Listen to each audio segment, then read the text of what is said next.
space shuttle and life.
Okay, well, welcome to another episode of Scaling Up Experts, brought to you by Mount Royal University's Growth Catalyst Program. I'm Dr. Simon Raby, your host for today's session, and I'm super excited by what we have in store for you today. A little background on Scaling Up Experts. So Scaling Up Experts explores the latest practices that help Canadian business leaders scale up and grow their businesses. We delve deeper into the 7 scaling strategies with subject matter experts. And these are strategies that underpin the Alberta Growth Catalyst program. I know you've just watched one of our many videos promoting that program. What is the Growth Catalyst? Well, it's led by Mount Royal University's Institute for Innovation and Entrepreneurship. It's an intensive, immersive executive education program designed to spark the creation and set the foundation for executing a growth strategy by CEOs and their senior leadership teams. We call them strategic growth teams within the program. The program is funded by Alberta Innovates Ecosystem Development Partnership Program, Prairies CAN Regional Innovation Ecosystem Program, the TD Bank Ready Commitment, and the Kathy and Bruce Williams Innovation and Entrepreneurship Fund. So we're delighted to have the commitment of those organizations. So thank you so much for your support and making this happen for us today. You can learn more about the Growth Catalyst program. You can apply if you're a CEO or a leader going, that looks pretty cool, I want to be a part of that. Or you can even nominate a company yourself. So maybe there's someone in your ecosystem, your community, that you know would benefit from something like that. So just go to growthcatalyst.ca and you'll see an option to do that. So what are we focusing on today? Well, today, some of you will not be aware, but we kicked off the second cohort of the Growth Catalyst program. We have 16 companies, over 50 leaders that are embarking on a journey over the next 7 months to ultimately reimagine, reinvigorate the strategic growth planning process. Today, therefore, is the kickoff keynote with Verne Harnish and Christine Buhr. I'm going to introduce them shortly, but we're going to explore strategies that help you achieve significant scale. So what are some of those strategies? What are some of the tip-offs, barriers to hurdling that we need to jump over on that growth journey? And how, as a strategic growth team, do we operate at a higher level to grow and drive scale? So I'd like to introduce you who we have in the virtual room today. You'll see them already on the screen. So our resident expert, Verne Harnish, is the founder of the world-renowned Entrepreneurs Organization, EO, with over 16,000 members worldwide. He's chaired for 15 years EO's premier CEO program held at MIT, a program in which Verne still teaches today. Founder and CEO of Scaling Up, a global executive education and coaching company with over 200 partners on 6 continents. Verne has spent the past 4 decades helping companies scale up, so he knows a thing or two, and I know he's going to share that with us today. Verne's the best-selling author of Mastering the Rockefeller Habits, the greatest business decisions of all time. And he's also author of Scaling Up Rockefeller Habits 2.0. You might have that book already at hand. Do dig it off that shelf as we're exploring things today. It's a book that's been translated into 22 different languages. It's won numerous book awards. And his latest book, Scaling Up Compensation, check it out. It's rocketed to the #1 HR book on Amazon already. Our Canadian CEO, Christine Buhr. Welcome, Christine, to the room. An experienced economy entrepreneur who's been creating social experiences for customers for over 14 years. She's a founder, committee member, and podcaster in the attractions and entertainment industry and business community, and understands that experiences are the economic offering of the future. Christine successfully owned and operated Shaker's Family Fun Center. Who remembers Shaker's Family Fun Center? A 7-acre family adventure park that became a household name in Calgary, Alberta. She's been featured in numerous podcasts, media outlets, including Maclean's, the Calgary Herald, Business in Calgary, Fun World, Attraction Pro, Fun Extra, Distinctive Women's Magazine. The list goes on. For the last 10 years, Christine has actively held roles with the Entrepreneurs Organization and has produced multiple large-scale events locally and globally. So we're delighted to welcome Verne and Christine to the room, and I know we're in safe hands. So over to you, Verne, to kick us off. You got it. Simon, hey, thank you for those introductions. And Christine, it's wonderful to be on with you. You actually attended that MIT program as well, and as it was our global learning chair for the whole organization worldwide. So lucky to be here with Christine. I'm going to share my screen real quick. I've got just a few opening slides, and we'll go back and forth between Christine and I on this. But first, I do want to welcome all of you. It's neat that you're investing the time and resources in order to be able to scale up, and that becomes part of the challenge. There's a lot of startups, but way too few scale ups. But before we get into that, I just want to give you kind of a news update. You know, there's all this talk about inflation, and it's real. We're going to get into pricing a little bit. And so I don't know if you guys are familiar with 50 Cent, but he's actually changed his name to 85 Cent to adjust for inflation. And so hopefully you are doing the same, because man, most of us have not led through these kind of periods. It's been decades since we've seen this inflation, since the 70s. And if you're not careful, all of a sudden you can end up in 2023 with no margin whatsoever. And clearly it's putting a lot of pressure on wages. So it's why I've got the book Scaling Up Compensation. And we just found out, Simon, Get Abstract named it one of the top 5 HR books as people are going into 2023. So it's 100 pages. Hopefully you'll take a look at it. Also, great news since I saw many of you last. There's a new mayor in town in Vancouver, Ken Sim. If you've read Scaling Up 2.0, you know that we reference Ken and Nurse Next Door throughout the book. And 4 years ago, he had actually lost the election by just 1,000 votes. So he put a plan into gear, and not only did he sweep, but its entire new party swept every position in the vote a few months ago. And he actually credits Scaling Up. He used our tools in order to really drive his campaign. And the folks that were there, including Brian Scudamore, many of you know 1-800-GOT-JUNK and the other brands. Brian just keynoted his big major event. You're huge Scaling Up fans, and Lori and several of the others from that MIT program. They were there to support Ken, and they said it was unbelievable how relaxed he was throughout that campaign. And by the way, that really is one of your first measures. The difference between, I think, a good and a great company is in a good company, the senior team, particularly you, the CEO, are pulling your hair out, and everybody else seems really relaxed in the organization. In a great company, it's just the opposite. You're able to sit back and relax, work on the business, and everybody else's hair is on fire. And that was really the transition that Ken and his team saw from the first election 4 years ago and this one, and again, excited that he was victorious. Also, we did lose a significant woman leader a few weeks ago at the age of 107. Peter Drucker said that Frances could run any company in the world. A huge fan was Jim Collins of Frances. And in her final interview before passing away, she shared, I thought, something that might be instructive for all of us as leaders. She said she really had 2 invisible tattoos, which were pieces of wisdom that were passed on by the late Peter Drucker. The first was to think first and speak last. I want to say that again, to think first and then speak last. And I've even seen that with leaders in their own team meetings, how important it is for you to let everybody else have their say. You really then take time to think about what it is they're sharing and then be the last to speak, not the first. And then, of course, to ask, don't tell.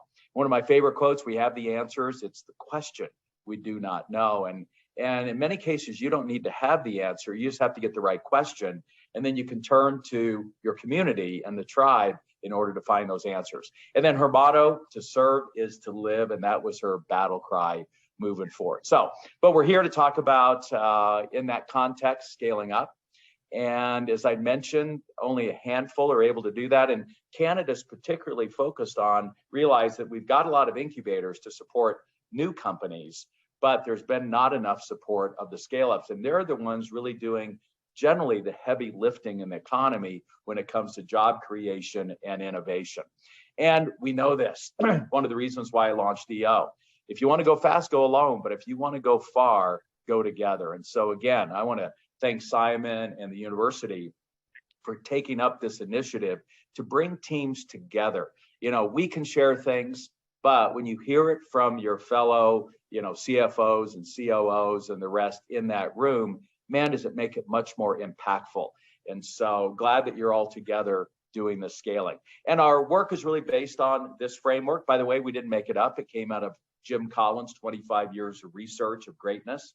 They said, if you want to go from good to great, you've got to have disciplined people engaged in disciplined thought, which is strategy, through disciplined action or execution. And then later on, he added cash in his book, Great by Choice, which I still think is the best Jim Collins book for us mere mortals, Great by Choice.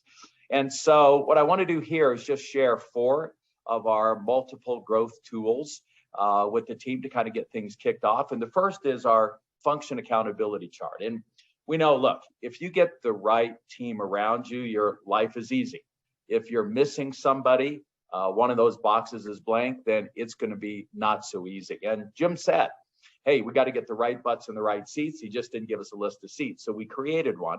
And every company, I don't care from startup to billions, have to have every one of those functions functioning inside the organization. Now, when you're startup mode, your name is next to every one of those boxes. And so what scaling is all about is figuring out how can I not abdicate, but delegate that function to somebody else that really passes 3 tests. 1, they shouldn't need managed. Number 2, that they are at the right place on the S curve. The real question you've got to ask is, hey, this person's been doing a great job with marketing, but are they going to get us where we need to be in the next 3 to 5 years? And number 3, most importantly, do they wow you? Do they come up with ideas that are better than what you could come up with? And that's why it's critical that you get this team together, and that I hope the CEO will take some time to look at this list. Now, the CEO themselves have got to figure out which box do they need to own. Because notice I don't have any titles there. Steve Jobs, the late Steve Jobs, was CEO, but Tim Cook really was head of the company, which is why when Steve passed, there wasn't that much difficulty in passing the baton. Steve spent all his time in marketing. So he was really the head of marketing, leading their 3-hour meeting every Wednesday afternoon. And in fact, my favorite leader I've coached over the years, Randy Amon, I loved his business card. It was founder and head of customer service. That was really the only thing that gave him passion and energy. And he brought in a CEO and a CFO and all. It didn't change the ownership structure, but it allowed him to take a year to build out a system that changed the customer service levels of his entire industry. And a $2 billion company came along and bought him for $1 gazillion. And today he is senior VP of customer experience of a $40 billion global company. So there's something about sticking to your knitting that's critical. Now with that, let me turn it over to you. Christine, you as you were scaling, put together a team, and ultimately you want to try to get yourself freed up. Share a little bit of your journey.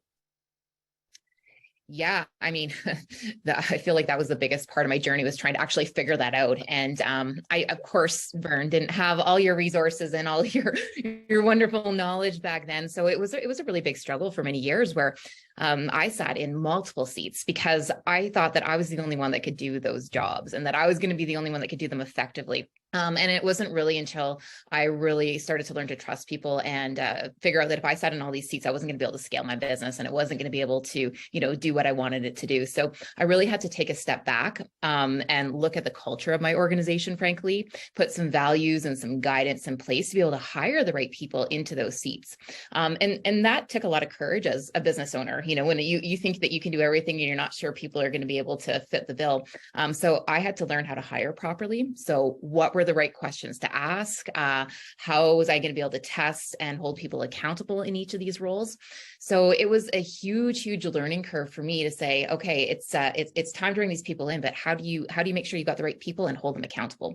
So it really went to creating systems, following up, coaching, and making sure that everybody knew the direction that the company was going in. Yeah. And what is happening now is we're actually eliminating a lot of and some of you are small enough that you can avoid adding those layers of management. We're really just seeing 3 layers, frontline, team leads, and then the senior team. And as you said, if there's a word that we got rid of in 2022, hopefully, is the word manager. Nobody needs managed in the 21st century, but they do need coached.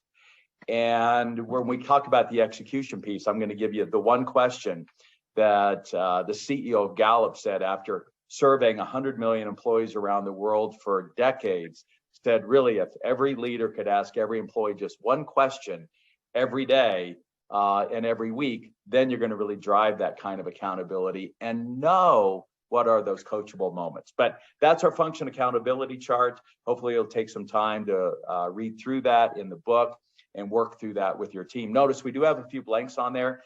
I'm vice chair of the Reardon Clinic. We're a nonprofit, and we've got a chief medical officer, which is unique. So there'll always be a few unique positions depending on your industry. The second tool is our vision summary. We often talk about, you've got to get everybody on the same page. Well, you've got to have the page for everybody to get on. And so we created this page, and the top third are really the 4 components of a vision. And a vision is just a piece of your total strategy. You don't need to be just visionary. You've got to be a strategist, according to Michael Porter at Harvard. So the vision piece is your core values, kind of the rules of the game, a purpose, hopefully bigger than, making you money, that there's this big, hairy, audacious goal that's ambitious. It gives people a target that they can shoot for over the next 10 to 25 years. And then we've got to have some guardrails, what we're going to call the brand promises. And what you want to do is figure out what are the group of customers you're going to serve, and then what 3 promises can you make them? Because trying to be everything to everybody is really what gets you in trouble. So here's why I want to share on the strategy piece. The riches are in the niches. I want to say again, the riches are in the niches. And I'll share just a couple of stories. Airbnb, I happen to know Nate, one of the co-founders. A lot of folks don't realize they messed around for 6 years trying to really get that company launched because their focus was everywhere and everyone. Finally, they talked their way into Paul Graham's Y Combinator. And one day Paul came in and look, they were making no progress at all. And Paul said, all right, who are your best customers? And they're like, well, everybody. Well, that's your kind of standard response. He goes, no. Where do you have the most customers right now? And even though they were a Silicon Valley based company, it happened to be New York City. That was the one city where they had 20 beds. They've been at this thing for 6 years, and that was their largest city. So he said, look, you're going to pack up your bags, you're moving to New York, and you're going to live with those customers, which you can if you're Airbnb. And many of you saw Brian, the CEO, has spent this last year literally living with customers and understanding directly what it is they've got to do to continue to improve the company. Well, anyway, they went to New York, they stayed and focused. Sometimes the niche is geographical, and they figured out what they needed to change to get the business really going. They just needed better descriptions and photos. And they stayed in New York till they 10x there, from 20 beds to 200 beds. And because there were enough people from around the world coming in there, that's then when it went viral. The second example is my good buddy I was just on the phone with this morning, Don Tangway out of Tampa. He got his start, though, in Buffalo, New York, which right now has been under a massive freeze. And he's in the heating, air conditioning, and plumbing business. And he did it for everybody. New construction, repair, multifamily, single family, commercial, industrial. And the problem was he looked like everybody else. He couldn't pay anybody anymore. He was competing for the same talent. And so we made the same kind of razor thin margins everybody else did in the business. Then he moved to Tampa, where the puck was going. 1,000 people move into Florida every day. And he said, look, all I'm going to do is first new construction. I don't want to do any repair because the talent that we need to attract doesn't want to work evenings and weekends. And new means that we can go in with kind of a clean slate, not trying to do any kind of remodel, which is one-off. And I'm only going to do multifamily. I don't even want to do single family. I don't want to do commercial. I don't want to do industrial. I want to go into a project where we can do 50 of the same kitchens and bathrooms, or 500. Today, he's the king of multifamily new construction, to the point where most of the time it's not even a bid. Projects will come to him and say, Don, when are your crews available? We're not going to start the project till we've got that. And so you can imagine his margins are huge. And because it's the only thing he does, he's the best at, he can then pay his people more because they are so much more efficient. And again, they're not working evenings and weekends. And he's taken that to 30 million with huge margins. What's his next move? The next growth city where he's going to roll out that same model. So Christine, I know you wrestled with core customer and having to make a pivot in your business.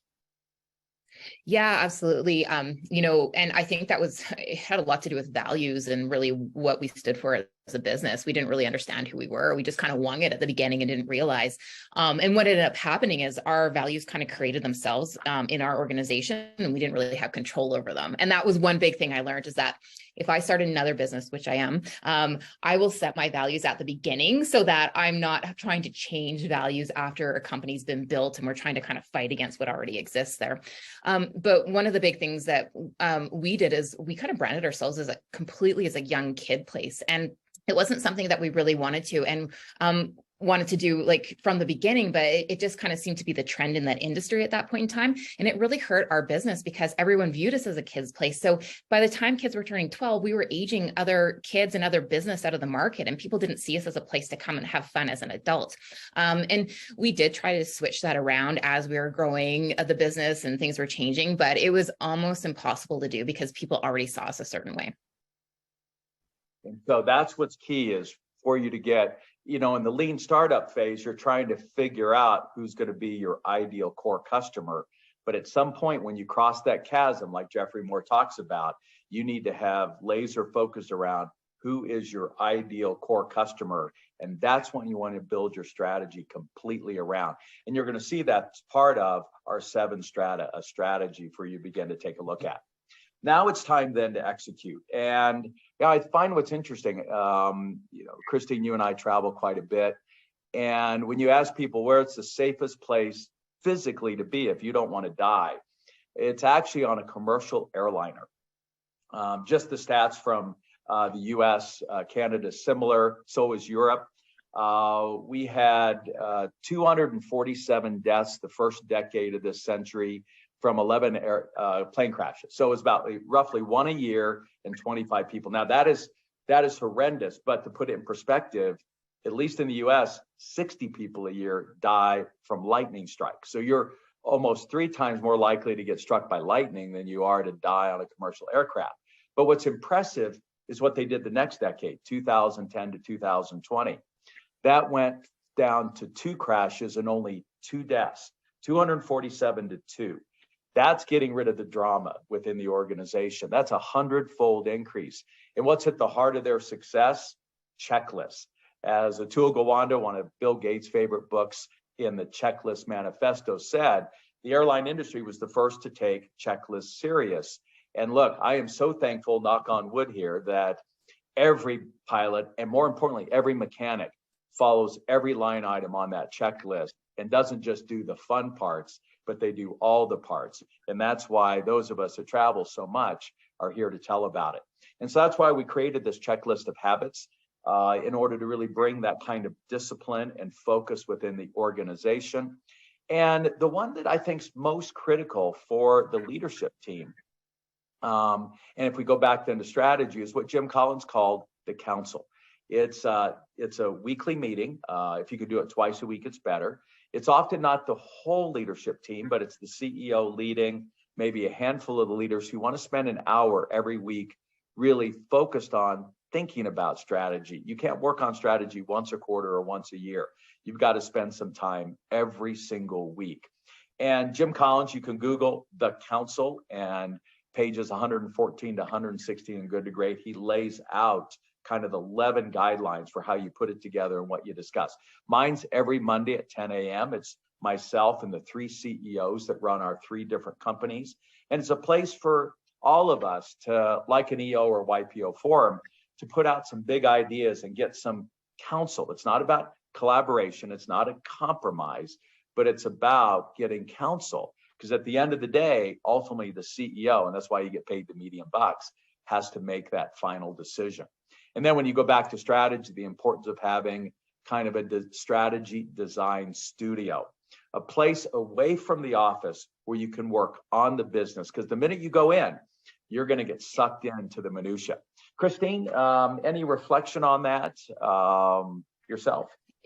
Yeah, I mean, when you talk about those quick meetings, I just think they're so important, just to be holding people accountable, providing consistency, discipline, where's the organization going? And if you get off track, you have these resources, these other people that you're meeting with to kind of give you their feedback or their experience to give you guidance to get back on track quickly. I mean, we're both part of our entrepreneurs organization. I think that's one of the biggest values of that organization. I'm in a forum. We meet monthly. It's like my little board of directors. I talk about my business and say, here's some of the big things I'm doing this month. Do you see anything that I'm doing wrong here? Do you guys have any feedback or ideas on things that you've done? There is something very magical and powerful about that kind of a meeting and that feedback that you can get from the people in your life and your peers around you.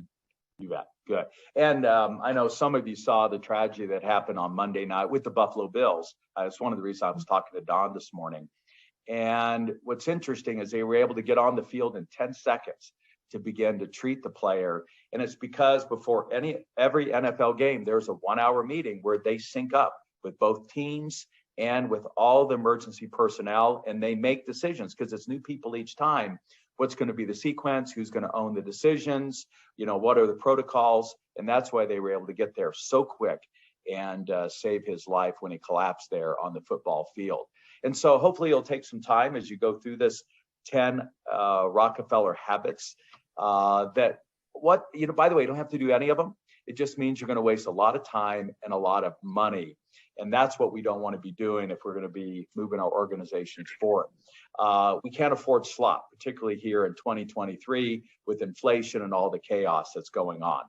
And then our fourth area around cash, one of our couple of tools is called the Power of One. And here the gurus in Aussie, Alan Mills, he actually helped me co-author that chapter in the book.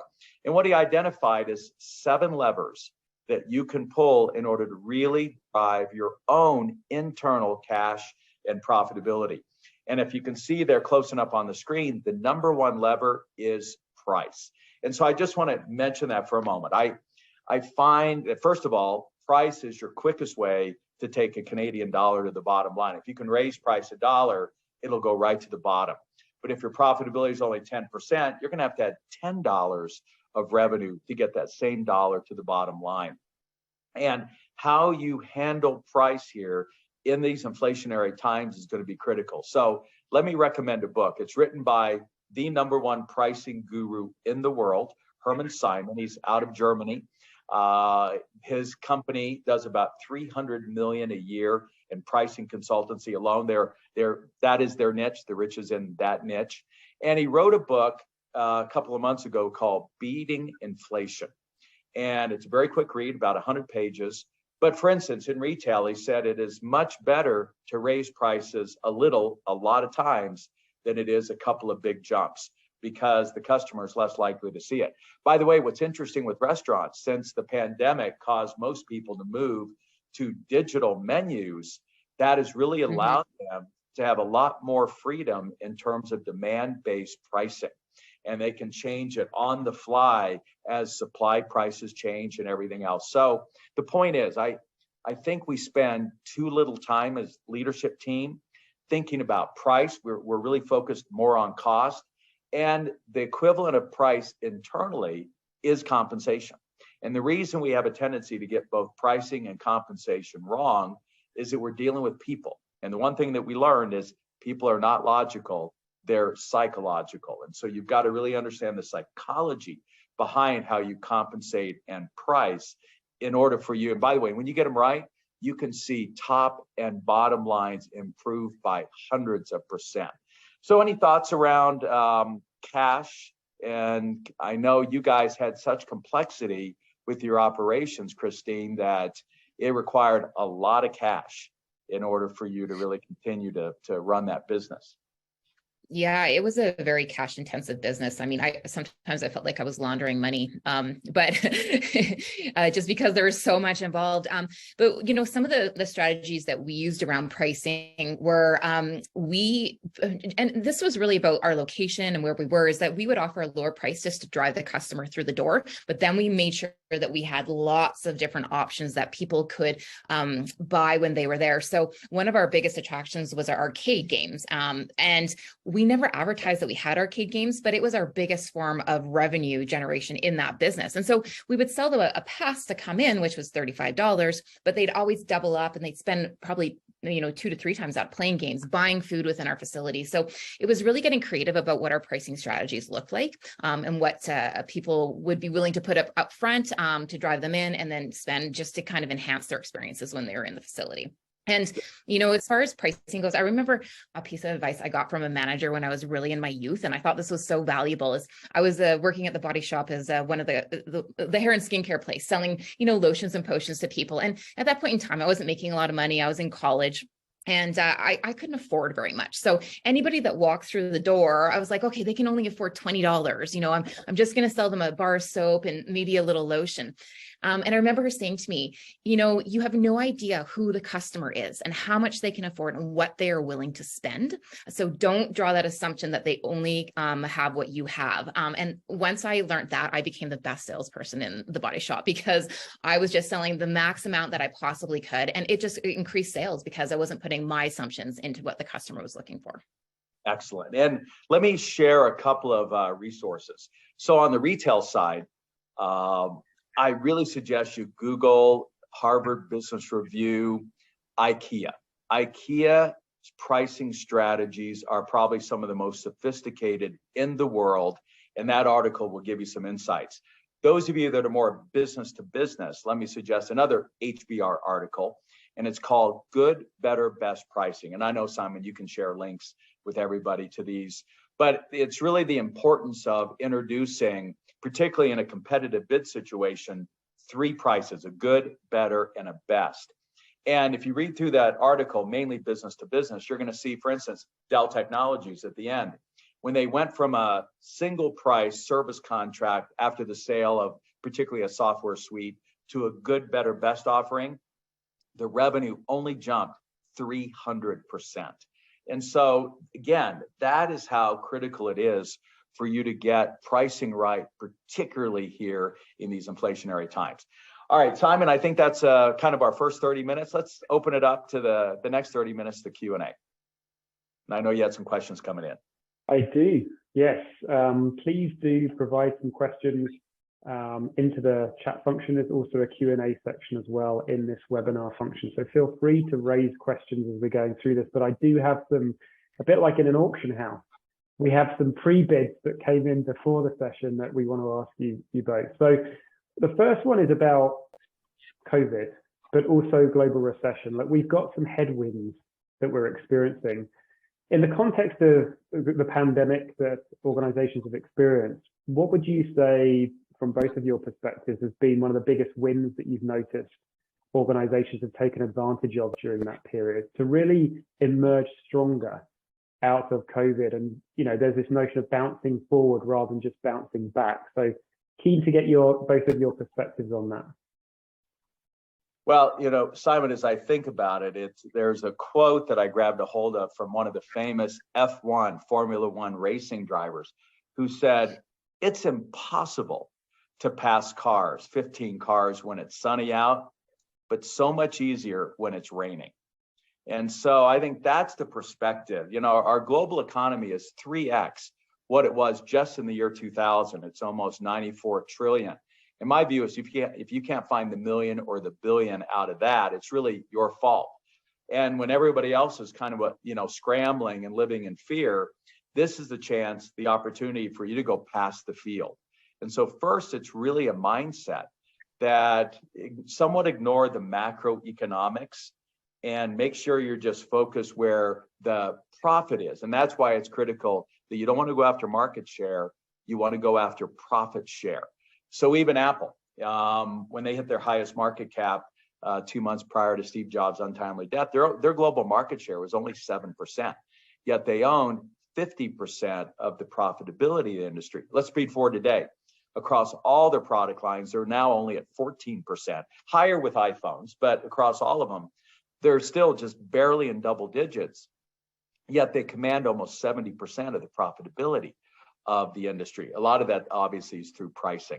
And so to me, this is the time absolutely to be ambitious. Just make sure that you're focused on the right customers moving forward. Christine, any thoughts going into this chaotic year? Well, and Christine, one of the things that I know about your story is you exited just the business just before COVID happened.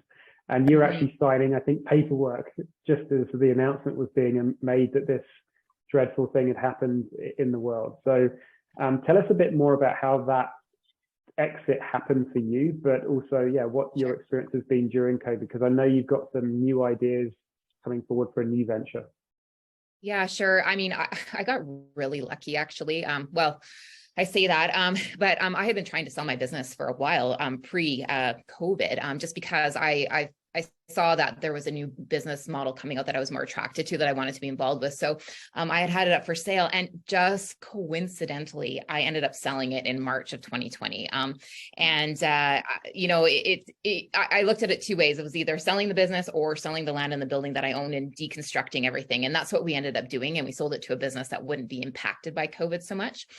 So it was a huge win for me. And that's given me an opportunity to kind of look at how things have gone through COVID and what the opportunities are now. So I feel very lucky and blessed for that. But some of the big wins that I would say happen even in the entertainment space and even in industry in general, where, we've seen things like tech develop. We've seen automation, AI coming on really strong right now. And that was for, service industry. That's a big thing, is people were so reliant on the staff that they had to have, and they had to have so many staff. And so now what we're starting to see is more self-service options, but because of COVID, people are embracing them. They're used to using technology now. They're used to going online and buying things now, and they're willing to engage in that. And some people even like it better than talking to someone directly. So I think that's going to be a big win in our industry moving forward. Some of the other things that I'm starting to see is the use of robots. It's kind of crazy. I was just at a really neat and interesting trade show where they have these robots. And for example, in the bowling industry, you can go online now on your iPhone or your phone, and you can book your lanes. You can order your food. You can show up to the facility, just walk to that lane. It already knows the size of your shoes. So a little robot pops up 5 minutes later. Your shoes are there. It greets you. It upsells you, as a matter of fact. You get to bowl your game. Maybe you have a host pop in, do some more upselling throughout your experience, but it's really eliminated the inconsistency of staffing and having to, for a business trying to find as many staff that you need to run and provide great customer service. So I think we're going to start to see a lot more of that stuff coming out in the near future here. And Simon, what that brought up for me, what Christine said is, if there's a word you grab onto, and it's just how do you create things that are frictionless? Not just for the customers, but for your employees as well. And that's the opportunity then to use technology to continue to make that experience. And that is, by the way, the right word. You mentioned that in Christine's introduction, but I suggest in the book that the most important function, you need all of them, but the one most important to scale is marketing.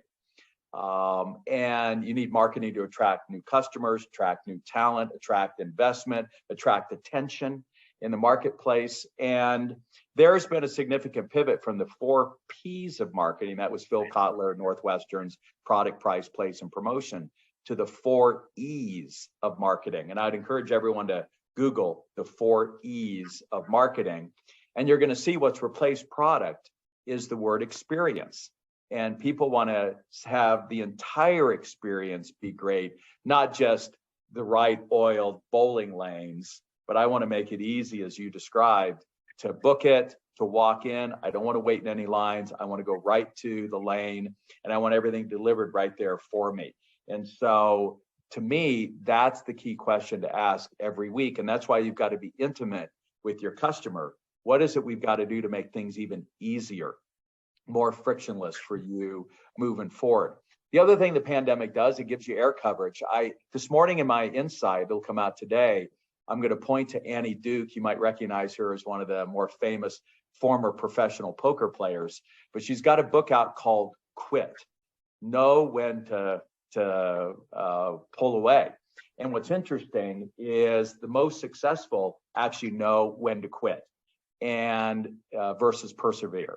And you've got an opportunity right now to sit down at the beginning of 2023 and decide, all right, what's working, what's profitable, what will scale? Because the other article I'm pointing to is companies that have too many freebies, that doesn't work when you scale. Google's got a big problem right now with Gmail, and they're losing close to $1 billion on a regular basis, supporting a tool that they know if they were to take away would cause massive disruption on the planet. So they've got themselves in a bind.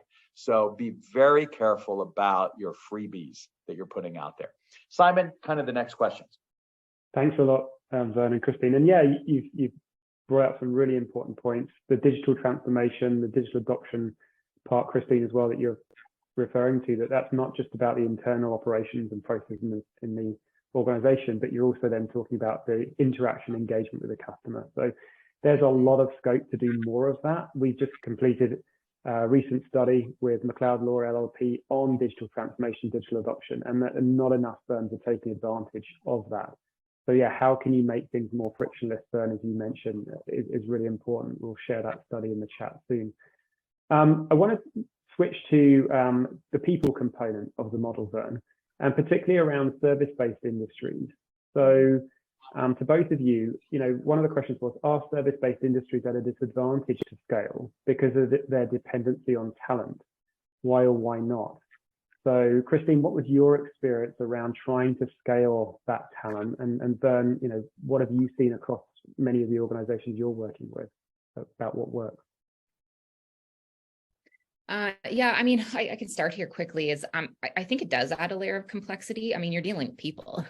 They're not the same. They're not cookie cutter. They're not robots. They don't follow the same linear path, right? But you need them. I think the thing that helps utilize your talent and your people is just by having processes and procedures in place. I mean, Verne talked about the checklist. I mean, if you have a checklist of things that people have to do, you're maintaining consistency within your organization and you're providing the best consistent guest experience. So I mean, ideally, we want the guests to come in and their experience to be similar or the same almost every time that they come in so that they know what to expect. But if you can follow those checklists and you can train your people, then I think that solves a lot of the problem. And then the next best piece is, developing your culture within the organization. And I know that's a huge buzzword right now. People talk culture, but it's key. If you're not developing a really strong culture within your organization, you don't have people that buy into that culture, then they're not going to stick to the processes and you're not going to get the same experience every time a customer comes into that facility. So yeah, it is a little bit of a disadvantage over using AI or, computers. But I mean, I think it also adds a layer of creativity. So it can distinguish you from your competitors. So one bowling center, let's say, can be different from a bowling center because their cultures are different. Yeah. And I saw part of that question, Simon, is, it was an architectural firm. One of the challenges with professional services firms is they're running an inverted pyramid. In traditional companies, you've got the senior leadership, but the services and all that are really being delivered by a frontline kind of employee. In professional service firms, the selling and the delivery is all being done by the folks at the top. And, the 5 principles of the architectural firm or law firm or accounting firm. And so the challenge there is that you don't have any traditional leadership. you've got 5 people trying to play CEO. And so we had a law firm we were working with in Dallas. And when I said, all right, who's head of company? They shoved 5 initials in there. And then I asked the question, the number one job at head of the company is to make sure all the rest of the boxes on that form are right. We got the right people doing the right things right. Who of the 5 of you actually knows how to do that and enjoys doing it? And 4 of them pointed to the 5th and said, you're it. And so we had to take legal work off his plate so that he could actually be a CEO in the organization. So I see professional service firms really lacking that face, that function accountability chart positions that can really drive the business. Now, if you go back to this labor question, you know what I love? I love barriers to entry. When there's something hard about an industry and you can figure it out, what a huge advantage over everyone else. So the way we like to think about in the service business, and it goes back to compensation, is this. Very simply, would you rather have less people paid more that are smarter, or would you like to have a whole lot more lower paid, less smart people? And the service organizations that are winning, and let me refer you to another HBR article. I just went blank on the name of the company. They're a burger joint. Oh my gosh. It's my first gig back after the new year, and it's not on the tip of my tongue. I'll forward it out, Simon. This is the first restaurant chain to win the Malcolm Baldrige Award for quality. Actually, the only one that ever won it. And it's a chain of burger joints, but you'll see that they have a 60 psychometric based test that they give to teenagers to decide who they know is going to be better to work in their environment or not. And the hundreds of hours of training that they're dedicated to, like at the Container Store, allows them to, first of all, have 1/10 the order errors. They are able to deliver 4 times fast, not just 50% faster, 4 times faster than anybody else in their industry. And so it's all about, if you can figure out and gain an advantage around the people in a service business, it is a huge barrier to entry and allows you to put a moat around that business up against the competition. Fantastic. Thanks a lot for sharing those perspectives. Super valuable. We talked a bit about this, and Christine, you mentioned about your challenge about being able to step back and actually build the team around you, and therefore transition to working, not just in the business, but on the business. We talk a lot about that. We hear a lot about that in industry. So I'm intrigued to understand, what are some of the practical actions that can be taken to help people transition into that more strategic role from the more kind of reactive tactical role. So perhaps, Christine, share a bit about what went wrong for you and what you weren't able to do. And obviously, Verne, you can share some of the things that you've seen other leaders actually do that's helped them achieve that successfully. Yeah, I think, first of all, stepping back, as you're starting a new business and you're the owner or the founder in the business, you take on multiple hats. You're wearing multiple roles because you have to. Number one, you don't know what those roles entail, and you probably don't have the cash flow yet, to be able to fill those roles either. So really, it's kind of, you hit a point where you're like, okay, something's got to change here, and I have to be brave enough to kind of let go of the vine, I think is what they call it, and bring some people in place. But for me, really what it was really defining what I wanted those roles to accomplish and achieve. So what did it look like to do that role, but what were the goals that this role needed to achieve? And then finding the right person and holding them accountable to those goals. So checking in on a regular basis, the weekly meetings, making sure that they were coming along. Did they need coaching? You're not just expecting them to do the job after I hired them. So that was the first step. Then the second step was really learning how to hire properly. I just didn't have the skill set. I thought, here, you ask a list of questions, if they answer it right, or your gut and tells you they're right, they're the right people to hire.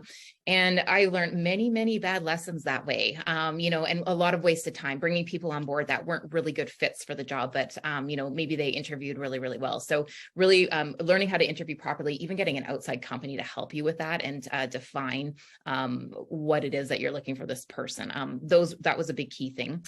And then again, setting the values of the company and measuring your success and everything that you do against those values, that just kept the direction of the company going forward straight, right? And if you didn't have that in place, then I would find employees or new people that you hired in would just utilize their own values. And so they'd be off in a different direction and not headed in the direction that you actually wanted the company to go into. Yeah, I noticed, Simon, some folks came in after my last, by the way, it is Pals, Sudden Service Pals is the name of the restaurant chain. And no, I think the answer is you want a considerably less number of people paid more who are well-trained than having a whole bunch of folks you flow out because of the complexity. And what it really is leading to, here's a significant change. We saw in the pandemic that people are going back remote. And if you think about it, for thousands of years, we all worked remote. It was the only when the industrial age came along that we pulled people out of their homes and off their farms and stuck them in this centralized building to create stuff. The other thing that the industrial age created was division of labor. And it's now time to get rid of that. In a lot of service firms and professional service firms, let's take the mortgage business, 15 different people need to touch that mortgage in order for it to get completed. And all that does is add tremendous complexity, cost, and time to the process. And so those industries are saying, hey, through the help with automation, can we get it back to where all aspects of it, including loading up the file, the UWM, that's done by a $60,000 a year employee who sits on it then and holds everybody else up. That $250,000 mortgage broker, if they can just do it themselves, now the customer can get it signed within 3 hours instead of 10 o'clock at night. And the mortgage broker can be playing tennis in the afternoon because she got it completed. So I want you to go back in your organizations and avoid this division of labor that the industrial age gave us, because more people who touch something. By the way, just give me an example, Harley Davidson, when they decided to revamp their factory, they first tried robots like Elon Musk, but that's such a complex 1,200 different variations of a motorcycle, they couldn't get the robots to do it. So what they did is they went to a team of teams, 5. They had 21 different jobs on the assembly line. They reduced it to 5, and a team of 5 now assembles that entire motorcycle, and the sense of ownership, the quality goes up, the costs go down, and they're able to sign their names actually on the frame if you pull up the seat. And that was one of the real innovations. And by the way, as a result, you can have less people paid more who are smarter about the whole process, and everything works better. So just a follow-on question, Verne and Christine, to this point about transitioning to working on the business, not just in it. How do you know when it's the right time to start building that team around you? You know, do you clearly, you know, organizations are resource constrained, particularly in the startup phase, you might not be able to do that immediately. So at what point do you know when to do that and when to start stepping back? Are there any trigger points that you've seen in organizations? Well, Christine, let me jump in. There is a chicken and egg here, and I think your first decision is to actually don't show up for work. You know, my first book, Mastering the Rockefeller Habits, John D. Rockefeller, remember he started that company at age 16. You know, at 20, he was already, and he would just work from home a half day. He'd work from home every morning until noon. And that's when people have to kind of grow up and figure it out on their own. And you stop answering people's questions. And because if you do, they're going to keep asking you those questions and seeking your answers. And then you're going to see the result. And if folks are starting to slip, then, hey, maybe I pulled back too far. I need to jump back in, do some training and development. But I think you have to make the first leap and spend less time there. So you've got more time to think and do the market-facing activities that are absolutely necessary if you're going to scale. Christine, any perspective? Yeah, I mean, I think if you can recognize when you're becoming the actual bottleneck on your business, then that's really time to step back, and just allow other people to kind of step up. But I mean, it can be a little bit of a scary situation letting go. But I mean, sometimes you have to cause a little bit of chaos, I think, in order to, allow people to find their way. It's like raising kids. Like if I told my child everything she needed to do, she'd never grow up. So she needs to make mistakes, she needs to kind of fall down, and our failures are where we learn. And I think that it's important to allow your staff and your employees to be able to do that as well, and in a controlled environment. By the way, I love that comment that just came in. So when Michael Dell had just 50 people, he realized that he did not have a people strength. He was sort of toxic to people. They'd upset him and he would like off with their heads. And so thank goodness he had some advisors who said, bring somebody in as a buffer between you and them. And he brought in a woman, Barb Kreisman, who stayed with him from 50 employees to 40,000. And so we know that in the beginning, your weakness will be the weakness of the organization. And that's your first places you need to plug. Most of it's like accounting. So my first hire was a part-time bookkeeper, like all of us when you start. But once you cross that chasm, what's interesting is your strength will start to become the weakness of the organization. If you are the person selling everything, now you've got a quandary. Are you going to be CEO or are you going to be head of sales? And so we have a tendency to bring in somebody junior and say, well, I'll try to continue to do both. And you end up doing both badly. And so in the beginning, you're looking for your weaknesses to fill the gaps. As Christine said, later, you want to really be careful. Where are you becoming the bottleneck of the positions you're still holding on to? And that's when you're going to, first of all, have to pay more than you ever thought you're going to pay for a human being to come in and replace what it is that you were doing. By the way, ultimately, if you want to exit, you get the highest valuations ultimately if you're redundant, if you're not needed. If the buyer sees that this business cannot operate a minute without the founder being there, your valuations are going to plummet. And so that's why there should be some motivation for some of you to figure this out. And the tools, the scaling up tools will absolutely help you do that. It's helped about 80,000 companies now make this transition. Thanks a lot for those thoughts. And the chat function is lively. So shifting from people to strategy, one of the areas that is becoming increasingly important is ESG. So interested about your perspective on sustainability and moving beyond just profit. But is this seen to be an important part for organizations to be doing? And if so, what are some of the things that leaders need to bear in mind as they're integrating and embedding more of an ESG approach to their organization? Christine, I'm going to let you lead on this. In fact, I'm keynoting your industry's event here in a couple of weeks in Nashville. And it's going to be one of the things I wanted to talk to you about. Where is your industry on ESG?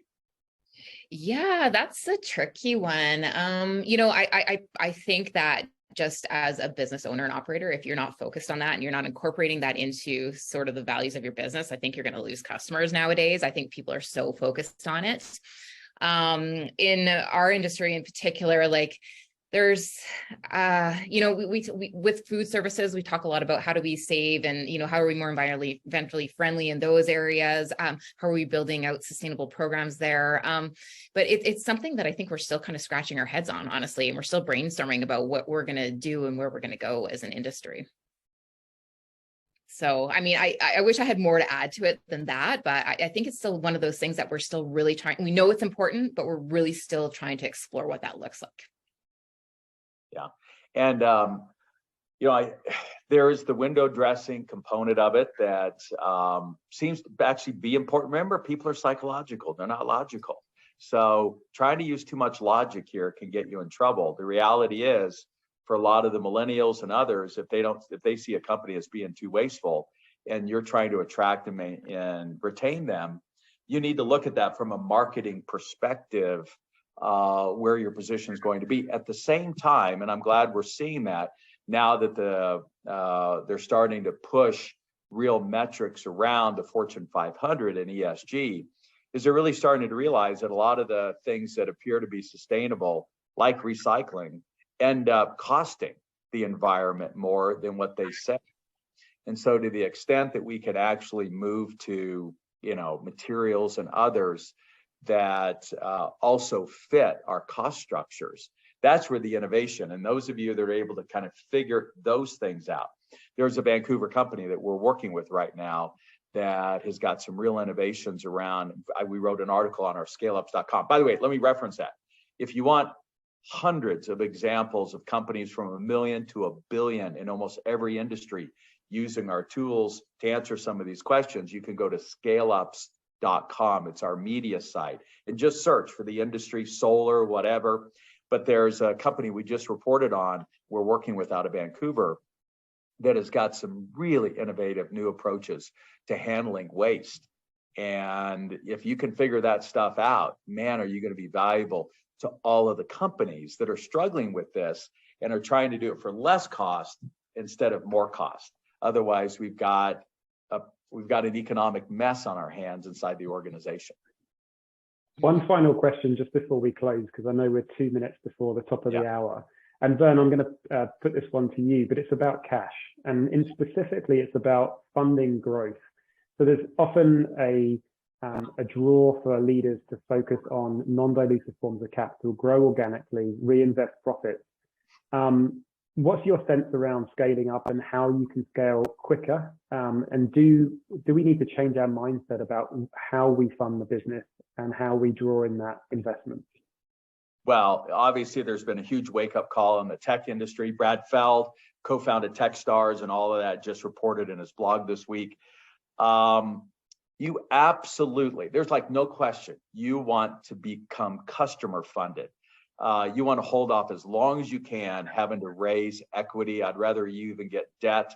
And there's a book we recommend called The Customer Funded Business by John Mullins out of London Business School, serial entrepreneur, who I think is the only one who really wrote about this topic. It's called The Customer Funded Business.